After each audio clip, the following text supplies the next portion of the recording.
ओम शांति। आज है 8 जुलाई। आज नहीं, आज की मुरली की तारीख है 8 जुलाई 74। 8 जुलाई 74। मुरली का टाइटल है मास्टर नॉलेजफुल व सर्वशक्तिवान, विभिन्न प्रकार की क्यू से मुक्त। क्यू होती है ना, बहुत सारी क्यूज होती है। तो बाबा कहते हैं मास्टर नॉलेजफुल और सर्वशक्तिवान, विभिन्न प्रकार की क्यू से मुक्त।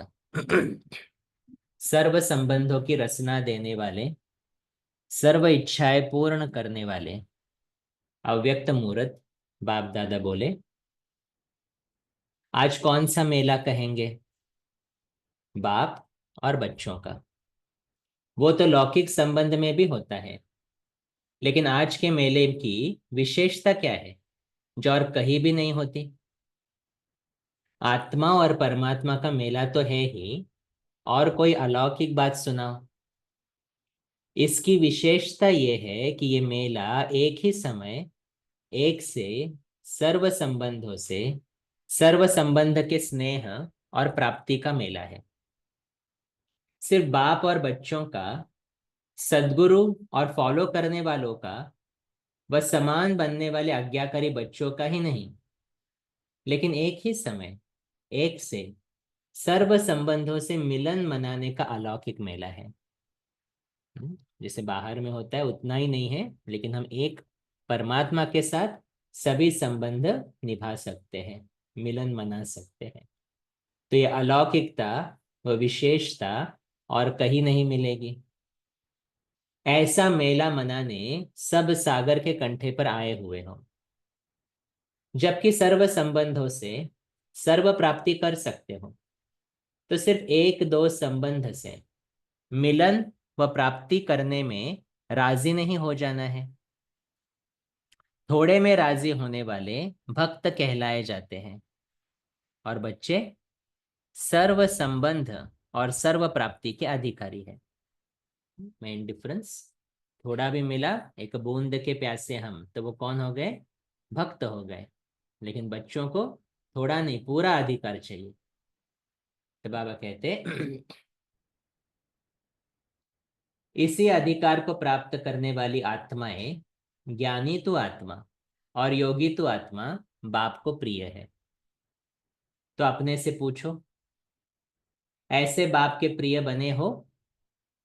क्या बाप समान निराकारी, निरअहंकारी, निर्विकारी, नष्टो मोहा और स्मृति स्वरूप बने हो? स्मृति स्वरूप बनने वाले की निशानी क्या अनुभव होगी? बाबा के 5 टाइटल्स, निराकारी, निरअहंकारी, निर्विकारी, नष्टो मोहा, स्मृति स्वरूप। तो बाबा कहते स्मृति स्वरूप बनने वाले की निशानी क्या अनुभव होगी? वह सदा सर्व समर्थी स्वरूप होगा। तो नष्टो मोहा बनने के लिए सहज युक्ति कौन सी है? इसके तो अनुभवी हो ना। तो सदैव अपने सामने सर्व संबंधों से बाप को देखना, और सर्व संबंधों द्वारा सर्व प्राप्तियों को देखना।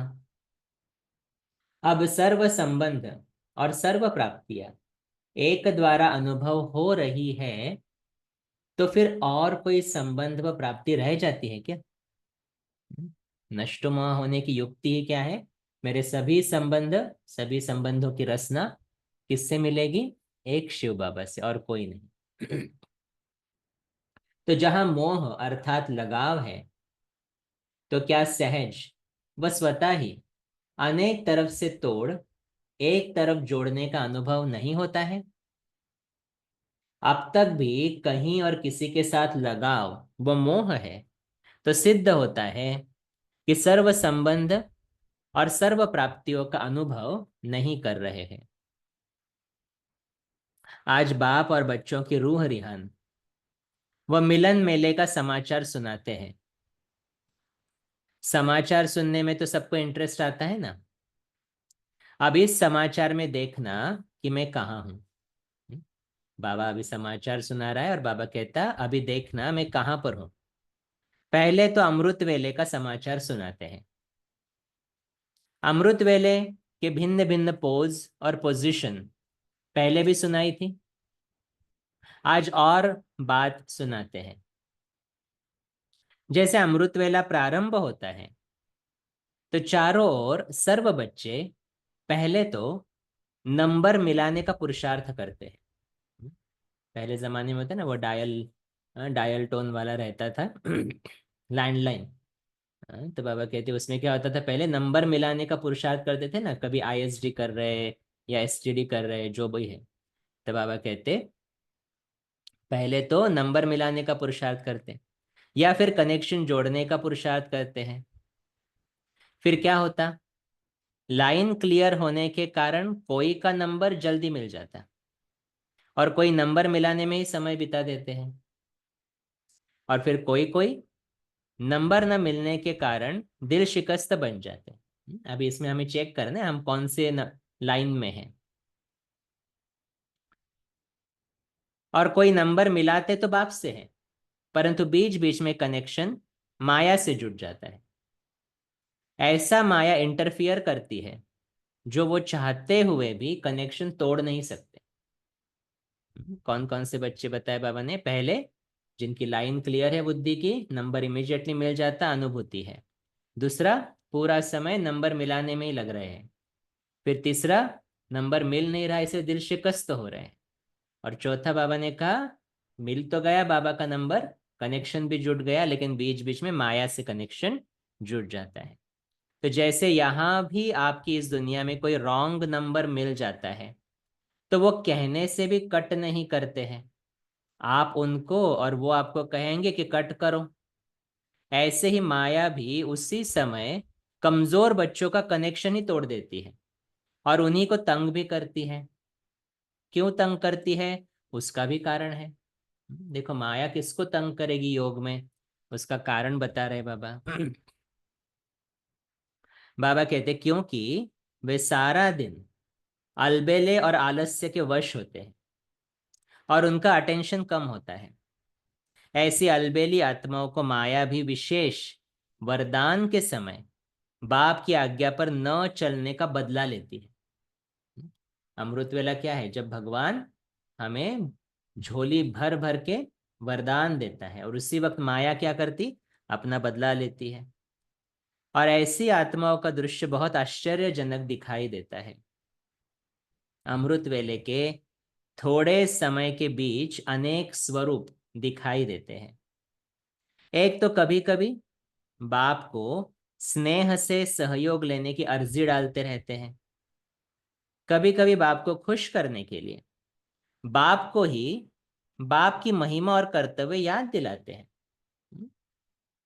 बाबा को खुश करने के लिए क्या करते, बाबा को ही उसकी महिमा सुनाते। कैसे कि आप तो रहम दिल हो, आप तो सर्वशक्तिवान हो, वरदानी हो, बच्चों के लिए तो आए हो, आदि आदि। कभी कभी फिर जोश में आकर माया से परेशान हो सर्वशक्ति और रूपी शस्त्र यूज करने का प्रयत्न करते हैं। वे कभी फिर तलवार चलाते और कभी ढाल को सामने रखते हैं। लेकिन जोश के साथ आज्ञाकारी, वफादार और निरंतर स्मृति स्वरूप बनने का होश न होने के कारण उन्हों का जोश यथार्थ निशाने पर पहुंच नहीं सकता। हाँ? हमें इच्छा तो है माया को पूरी तरह से खत्म करना अमृत वेले, चाहे वो निद्रा के रूप में हो, चाहे व्यर्थ संकल्प के रूप में हो, जैसी भी हो। लेकिन होता क्या है, बाबा कहते वो बाबा की आज्ञाकारी नहीं है, वफादार नहीं है, निरंतर स्मृति स्वरूप नहीं है, तो वो जोश कितना भी हो वो निशाने तक नहीं पहुंचता। तो ये दृश्य बड़ा हंसी का होता है। कोई कोई फिर ऐसे भोले बच्चे होते हैं जो फिर ईश्वरीय प्राप्ति और माया के अंतर को भी नहीं जानते, निद्रा को ही शांत स्वरूप और बीज स्वरूप स्टेज समझ लेते हैं। अमृत वेले बैठे हैं लेकिन बैठे बैठे नींद कर रहे हैं और समझ क्या लेते, मैं आज शांति का गहन अनुभव किया, मैंने बीज स्वरूप का गहन अनुभव किया। तो अल्पकाल के निद्रा द्वारा रेस्ट के सुख को अतीन्द्रिय सुख समझ लेते हैं। तो ऐसे अनेक प्रकार के बच्चे अनेक प्रकार के दृश्य दिखाते रहते हैं। तो चेक किया हम कौन सी कैटेगरी में है यहाँ पे। लेकिन जो महारथी बच्चे अब तक गिनती के हैं या जो आप लोगों की गिनती में है वे उनसे भी कम है। आप लोग तो अष्ट समझते हो, लेकिन बाप की गिनती में अष्ट कम है। अब तक अष्ट रत्नों के अष्ट शक्ति स्वरूप संकल्प, बोल और कर्म बाप समान बनने की स्टेज प्राप्त करते जा रहे हैं। तो ऐसे अष्ट रत्नों से मिलने के लिए ड्रामा अनुसार बाप से मिलने में विशेष अधिकार प्राप्त नूंदा हुआ है। उन्हों को नंबर मिलाने की आवश्यकता नहीं है, क्योंकि उन आत्माओं का कनेक्शन निरंतर है। दादी जानकी को बाबा हमेशा कहता था, क्योंकि कुछ कुछ साल तक दादी मधुबन नहीं आ सके, लंदन में थी। तो यहाँ से मैसेज लेकर जाते थे, दादी बाबा को कुछ बताना है। दादी कहती हम तो रोज मुलाकात करते हैं। फिर वहां बाबा को बोलते थे, बाबा दादी को याद प्यार देना है। तो बाबा कहता था बच्ची से तो मैं रोज मिलता हूँ। तो ये क्या है? निरंतर कनेक्शन। तो ये वायरलेस का कनेक्शन वॉइसलेस आत्माओं को ही प्राप्त होता है। ये वायरलेस का कनेक्शन मतलब निरंतर कनेक्शन किसको प्राप्त होगा? निर्विकारी आत्माओं को, वॉइसलेस। संकल्प किया और मिलन हुआ। ऐसे वरदानी बच्चे बहुत कम है। तो ये है अमृत वेले का दृश्य। तो हम सभी ने भी चेक किया हम कौन से दृश्य में है, कौन से सीन में है। फिर सारे दिन की समाचार सुनो अभी। बाप दादा के पास सारे दिन में 5 प्रकार की क्यों लगती है। क्यों माना वो लाइन रहती है वो। पहली क्यों, एक क्यों होती है भिन्न भिन्न प्रकार की अर्जी ले आने वालों की। कभी स्वयं के प्रति अर्जी ले आते हैं कि हमें शक्ति दो, सहयोग दो, बुद्धि का ताला खोलो, हिम्मत दो, युक्ति दो। कभी फिर अन्य संपर्क में आने वाली आत्माओं की अर्जी में लाते हैं कि मेरे पति व फलाने संबंधी की बुद्धि का ताला खोल दो। कभी कभी अपनी की हुई सर्विस की सफलता न देखकर ये भी अर्जी करते हैं कि हमारी सफलता हो जाए। सर्विस हम करेंगे और आप सफलता देना। हमारी याद की यात्रा निरंतर और पावरफुल हो जाए, हमारे ये संस्कार खत्म हो जाए। ऐसी भिन्न भिन्न प्रकार की अर्जी डालने वाले बाप के पास आते रहते हैं। तो पहली कौन है? पहली क्यों में अर्जी, एप्लीकेशन डालने वाली, ये काम करवा दो, ये शक्ति दो, ये शांति दो, इसको ज्ञान में लेके आओ, इसका बुद्धि का ताला खोलो, ये वाले। दूसरी क्यों होती है कंप्लेंट करने वालों की।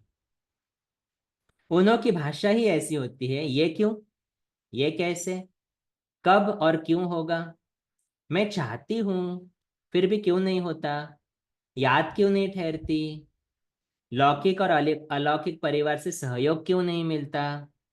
ऐसी अनेक प्रकार की कंप्लेंट्स होती है। उनमें भी विशेष 2 बातों में कि व्यर्थ संकल्प क्यों आते हैं, शरीर का रोग क्यों आता, याद क्यों टूटती है, आदि आदि। तो इस प्रकार के कंप्लेंट्स की क्यों लंबी होती है। फिर तीसरी क्यों, कई बाप दादा को ज्योतिषी समझकर क्यों लगाते हैं।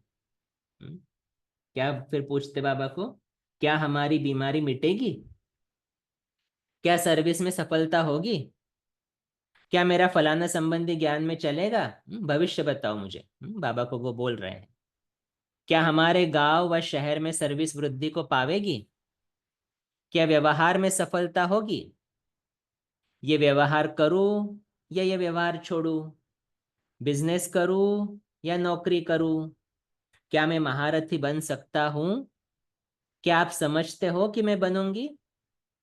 ऐसे ऐसे गृहस्थ व्यवहार की छोटी छोटी बातें कि क्या मेरी सास का क्रोध कम होगा, मैं बांधेली या बांधेला हूं, क्या मेरा बंधन टूटेगा, क्या मैं स्वतंत्र बनूंगी व बनूंगा। अथवा कई ये भी विशेष बातें पूछते हैं कि क्या मैं टोटल सरेंडर हूंगा, क्या मेरी ये इच्छा पूरी होगी। ऐसे भी क्यों होती है? क्या क्या देखना पड़ता है देखो भगवान को भी। भगवान भी सोचता होगा मैं आया हूं इनको पतित से पावन बनाने, और ये क्या कह रहे हैं, मुझे बिजनेस ठीक करवा दो, बिजनेस ठीक होगा कि नहीं, मेरे सास का क्रोध कम होगा कि नहीं, इन्हीं में लगे हुए हैं। बाबा भी निरहंकारी बाबा भी है और प्रेम स्वरूप भी है, प्रेम का सागर है। तो बाबा कहते हैं ऐसी ऐसी बातें सुननी पड़ती है, देखनी पड़ती है। तो ये तीसरी क्यू है, ज्योतिषी समझ, बाबा को भविष्य पूछना। फिर चौथी क्यू होती है उल्हेना देने वालों की, कंप्लेंट करने वाले की। अब ये कौन सी मीठी कंप्लेंट है, सुनो। आप ऐसे टाइम पर क्यों आए जब हम बुढ़ी बन गई, और अब मैं बीमार शरीर वाली बन गई। आपने पहले क्यों नहीं जगाया, देरी से क्यों जगाया। आप सिंध देश में ही क्यों आए, पहले वहां की बहनें ही क्यों निकली। तो सुनो, हम लोग तो ऐसे कंप्लेंट्स नहीं करते, लेकिन बाबा के सामने डेफिनेटली कोई करता है ना। बाबा को सब सुनना पड़ता है। संगम युग पर हमें गोप क्यों बनाया, भाइयों की कंप्लेंट रहती है, क्योंकि बहनें आगे है ना सभी में, तो भाइयों की कंप्लेंट है। संगम युग पर हमें गोप क्यों बनाया। शक्ति फर्स्ट ये रीति रस्म क्यों बनाई, क्या इस लास्ट जन्म में ही मुझे बांधेली बनना था। ऐसा कर्म बंधन मेरा ही क्यों बना। मुझे गरीब क्यों बनाया जो मैं धन से सहयोग नहीं कर सकती। साकार रूप में मिलने का पार्ट हमारा क्यों नहीं बना। अभी भी कितने कंप्लेंट्स आते हैं ना, अव्यक्त बाप दादा मिलन खत्म होने के बाद कितनी आत्माएं निकली, तो उनकी भी ये कंप्लेंट रहती, अरे कम से कम अव्यक्त को तो देख लेते। ऐसे अनेक प्रकार से उल्हेना देने वालों की भी क्यों होती है। तो चौथी कौन सी है, उल्हेना देने वालों की। फिर पांचवी, पांचवी क्यों भी होती है, वो अभी कम होती जा रही है, वो है रॉयल रूप से मांगने की। और अभी कृपा व आशीर्वाद शब्द नहीं कहते, लेकिन उसमें चाहना तो भरी ही होती है। जैसे मुझे शक्ति दो, शांति दो, ये भी क्या है, एक प्रकार की मांगना ही है ना। तो बाबा कहते लेकिन वो अभी थोड़ा सा कम हो रहा है। तो कौन से पांच प्रकार के क्यों बाबा ने बताए। पहला है अर्जी, एप्लीकेशंस, काम करवाओ। दूसरा है कंप्लेंट्स, घर से कोई प्रॉब्लम होगा तो कंप्लेन करेंगे किसी की। तीसरा है बाप दादा को ज्योतिषी समझ, भविष्य पूछना, ये होगा कि नहीं होगा। चौथी है उल्हेना देने वाली, जो ज्ञान से रिलेटेड कंप्लेंट्स है। और पांचवी है रॉयल रूप की मांगने की। तो सुना कितने प्रकार की क्यों लगती है। अब हर एक अपने को देखे कि सारे दिन में आज हमने कितनी क्यू में नंबर लगाए। इतनी सारी क्यूज बताई है बाबा ने, तो बाबा कहते हैं अपने आप को चेक करो कि सारे दिन में मैंने कौन कौन से क्यू में चला गया। अब हर एक अपने को देखे कि सारे दिन में आज हमने कितने क्यू में नंबर लगाए। जैसे आजकल एक ही दिन में अनेक क्यू लगानी पड़ती है ना, वैसे ही बाप दादा के पास कई बच्चे सारे दिन में इन क्यू में ठहरते ही रहते हैं। पहले कोई कंप्लेंट होगी, पहले फिर कुछ अर्जी होगी, फिर कोई ज्ञान के रिलेटेड उल्हेना होगी। न सिर्फ अव्यक्त रूप में, वह सूक्ष्म रूप में ये बातें करते रहते हैं। लेकिन जब अव्यक्त से व्यक्त मिलने आते हैं, तो भी ये छोटी छोटी बातें पूछते रहते हैं। मन मधुबन में गए, सामने बाबा बैठा है, तो भी मन में ये चलता रहता है। मास्टर नॉलेजफुल और मास्टर सर्वशक्तिवान की स्टेज पर स्थित हो जाओ, तो सब प्रकार की क्यों समाप्त हो। हम्म? कोई मेरा रिलेटिव ज्ञान में आएगा कि नहीं, क्या है नॉलेजफुल का पॉइंट, उसका पार्ट होगा तो आएगा। ड्रामा में हर एक आत्मा का पार्ट अलग अलग है। शरीर की बीमारी अचानक क्यों हुई बाबा, अरे कर्मों के भोग है, कर्मों के खाते चुप हो रहे हैं। तो ये आत्मा मास्टर नॉलेजफुल अगर बने, मास्टर सर्वशक्तिवान बने, तो बाबा कहते सभी प्रकार की क्यों समाप्त हो जाएगी। बाबा हम पहले क्यों नहीं आए, इतने लेट क्यों आए, उसमें भी एक तो आंसर है, हर एक का पार्ट अलग अलग है। और दूसरा आंसर बाबा हमेशा कहता है अगर जल्दी आप आते तो भाग जाते, इसलिए अच्छा हुआ लेट आए। और इसलिए बाबा ने हर एक चीज का उत्तर दिया है, लेकिन किसको वो उत्तर आएगा, जो मास्टर नॉलेजफुल है और मास्टर सर्वशक्तिवान। तो बाबा कहते फिर सब प्रकार की क्यों समाप्त हो, आप एक एक के आगे आपकी प्रजा और भक्तों की क्यों लगे। जब तक स्वयं ही इस क्यू में बिजी हो, तब तक वो क्यू कैसे लगे। इसी की वजह से तो सेवा में सफलता क्यों नहीं मिल रही है, क्योंकि हम ही अभी बहुत सारी इच्छाएं, बहुत सारी क्यू में अटके पड़े हैं। तो हम दूसरों की कैसे पूर्ण करेंगे? इसीलिए बाबा क्या कह रहे हैं, अब अपनी स्टेज पर स्थित हो, इन सब क्यू से निकल, बाप के साथ सदा मिलन मनाने की लगन में अपने समय को लगाओ और लवलीन बन जाओ, तो ये सब बातें समाप्त हो जाएंगी। इन सब अर्जियों व कंप्लेंट्स का रिस्पॉन्स फिर दूसरी बार करेंगे, जो फिर बार बार ये बातें पूछने की व इसमें समय गंवाने की आवश्यकता न रहे। अच्छा, ऐसे अनेक प्रकार की क्यू से मुक्त, बाप दादा को सदा साथी, सहयोगी, एक सेकंड में मिलन मनाने वाले, सर्व संबंध एक बाप से मनाने वाले, सर्व प्राप्ति स्वरूप, इच्छा मात्रम अविद्या की स्थिति में सदा रहने वाले और अष्ट शक्ति स्वरूप बच्चों को बाप दादा का याद प्यार, गुड नाइट और नमस्ते। और हम रूहानी बच्चों की रूहानी बाप दादा को याद प्यार और नमस्ते। शुक्रिया बाबा, शुक्रिया।